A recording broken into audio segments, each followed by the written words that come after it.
با سیراج‌الدین به برنامه ما خوش آمدید.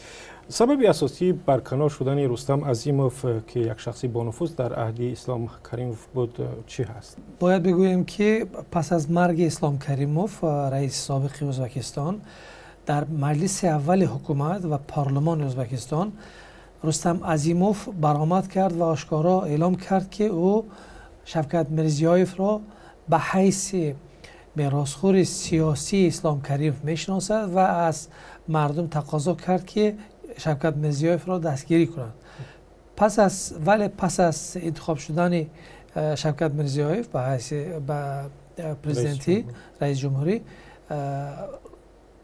شوکت میرزیایف در یک چند جلسه آشکارا رستم عظیموف را انتقاد کرد در پیش همه و گفت که از کار او اصلا راضی نیست. این گویا باعث شده است که خود رستم عظیموف تقاضا کرده که او را از کارش سبکدوش کنند. البته امروز او رستم عظیموف به حیث رئیس ازبک اینوست، بزرگترین یک فاند اینوستیسیونی رهبر شده، تعیین شده.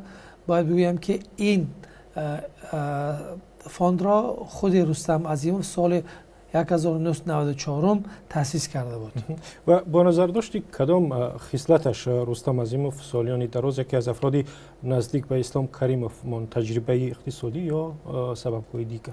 رستم عظیموف پسر شناخته عالم ورزیده شناخته ازبکستان، اکادمیسیان ازبکستان می باشد و سالهای زمان شوروی رئیس کمیته کمسمال دانشگاه دولتی ازبکستان بود و پس از فروپاشی اتحاد شوروی سال 1992 اسلام کریموف او را و اول رئیس بانک ملی ازبکستان، بعدا وزیر مالیه و بعدا معاون اول سروزیر کشور انتخاب کرد.